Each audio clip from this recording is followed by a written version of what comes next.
Propiciação é a tradução da palavra hilasterion, que é o termo que é usado para se referir, é o termo traduzido como propiciatório, que é o termo que se usa para referir a tampa da arca. Quando Deus mandou que Deus fizesse o tabernáculo, lá no Antigo Testamento, através de Moisés, ele deu as dimensões de uma arca de madeira de acácia, que tinha que ser coberta de ouro, e que deveria ter uma tampa, onde 2 anjos se tocavam nas extremidades da asa, e essa tampa era chamada de propiciatório. Dentro da arca estava guardados os 10 mandamentos, e essa arca, ela ficava armazenada dentro do Santo dos Santos, que era o local mais interior e mais sagrado do tabernáculo, e mais tarde do templo.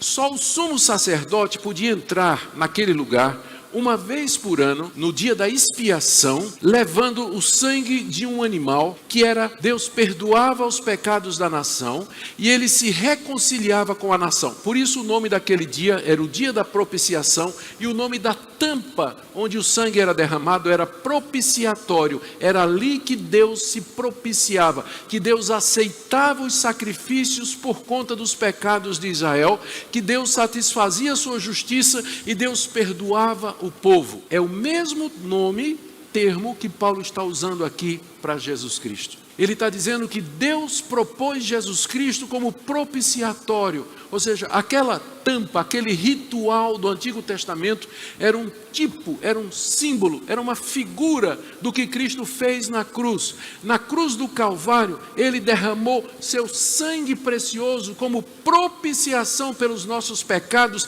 e esse sangue cobriu a lei. No Antigo Testamento, quando o sangue era derramado na tampa, o que estava dentro da arca? A lei que nos condena, mas o sangue cobria aquilo. Agora também, o sangue de Cristo da cruz cobre a lei, de maneira que a lei não pode mais me condenar, ela não pode mais me mandar para o inferno, ela não pode mais me colocar na situação de condenado eternamente ao sofrimento eterno. É dessa maneira que Deus pode justificar pecadores. Veja o que ele diz em seguida.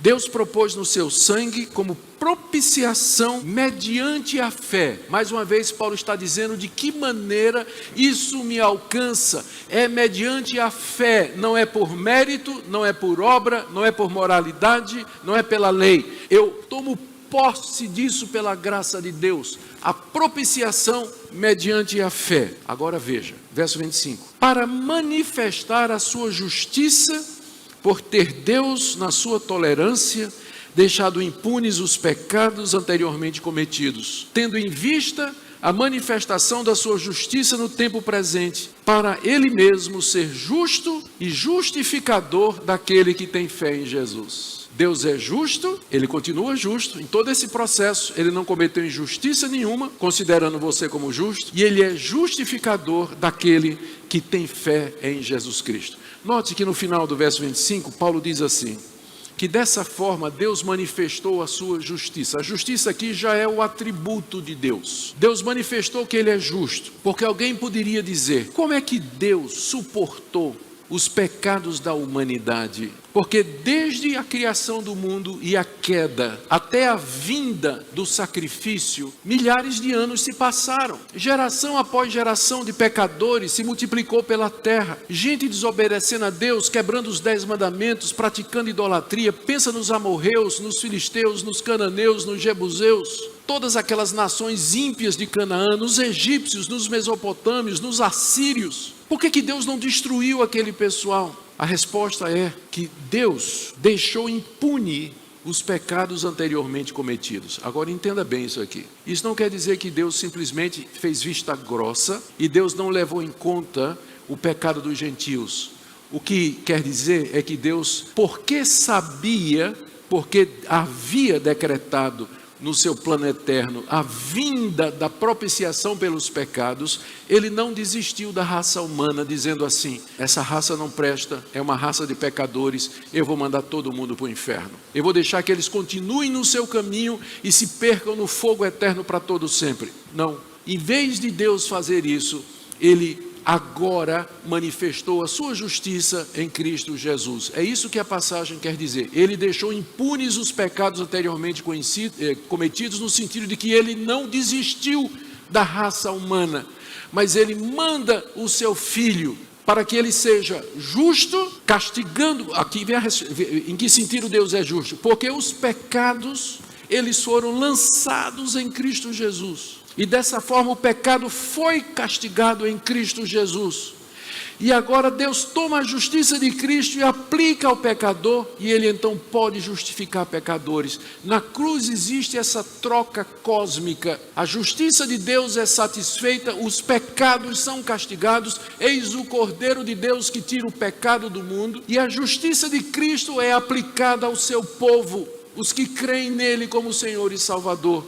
E dessa forma Deus permanece justo, o pecado foi castigado, recebeu a devida condenação, e os que creem em Jesus Cristo podem receber perdão, serem justificados e receber a vida eterna. Essa é a doutrina da justificação pela fé em Cristo Jesus. Essa foi a doutrina fundamental da Reforma Protestante.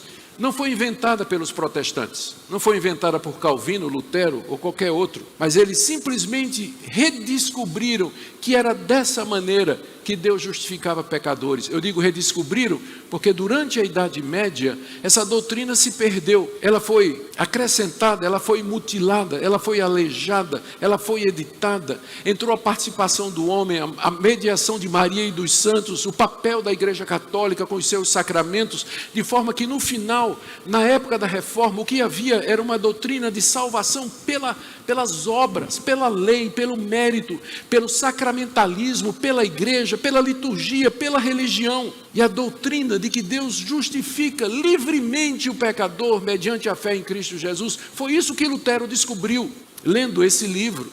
Romanos capítulo 1, versos 16 e 17, o justo viverá pela fé. E foi isso que começou a Reforma Protestante. E é isso que tem que ser redescoberto na igreja brasileira. No meio de tanto legalismo, no meio de tantos usos e costumes, de tantas práticas que as pessoas acrescentam à obra completa e perfeita de Cristo Jesus. 4 conclusões do apóstolo Paulo, eu vou correr aqui. Primeira delas no verso 27, sob a forma de pergunta. Na verdade ele faz várias perguntas aqui. Ele conclui usando esse recurso de pergunta. Primeira pergunta, verso 27. Onde está, pois, a jactância? Foi de todo excluída. Por que lei das obras? Não, pelo contrário, pela lei da fé. A primeira pergunta conclusiva de Paulo é: à luz de tudo isso, eu pergunto, existe lugar para jactância? Jactância é orgulho, envaidecer-se, contar vantagem. Existe no evangelho bíblico espaço para o homem se gloriar de alguma coisa? Resposta de Paulo: não. Onde é que está a jactância? Foi excluída de todo. Aí ele pergunta: por que lei das obras? Não, pela lei da... Quando ele fala lei da fé, lei aqui quer dizer princípio, né?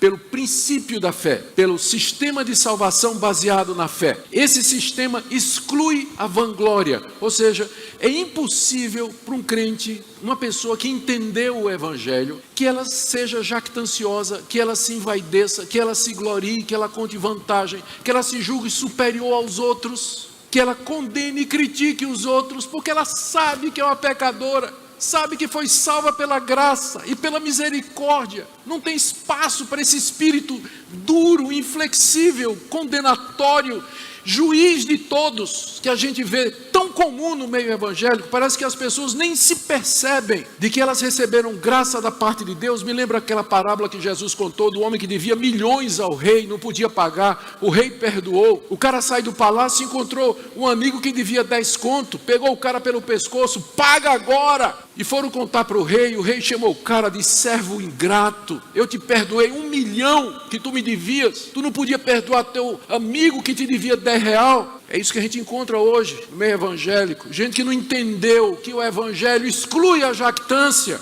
Derramado, aspergido sobre a tampa da arca, e Deus se tornava propício à nação de Israel. Segunda conclusão, verso 28. Concluímos, pois, que o homem é justificado pela fé, independentemente das obras da lei. É pela fé que é um dom de Deus, pela fé que é graça de Deus. Nós veremos isso hoje à noite. Mais uma vez, é pela fé e não por obras que nós somos justificados diante de Deus, independentemente das obras da lei, ou seja, sem relação com as obras da lei, não é pelo cumprimento da lei, das obrigações.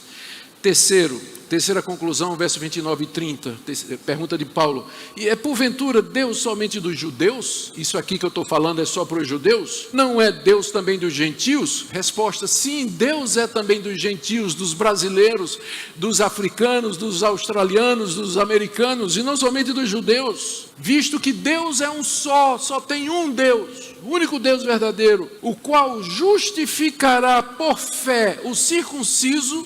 Ou seja, Deus vai justificar pela fé em Cristo Jesus o judeu, que é circunciso, e mediante a fé, da mesma maneira, o não judeu, o incircunciso. É um Deus só e um só sistema de salvação. A salvação sempre foi mediante a graça, mediante a fé em Cristo Jesus. No Antigo Testamento, no Novo Testamento, até o dia de hoje. Nunca alguém se salvou mediante mérito, obra ou qualquer coisa que tenha sido feita.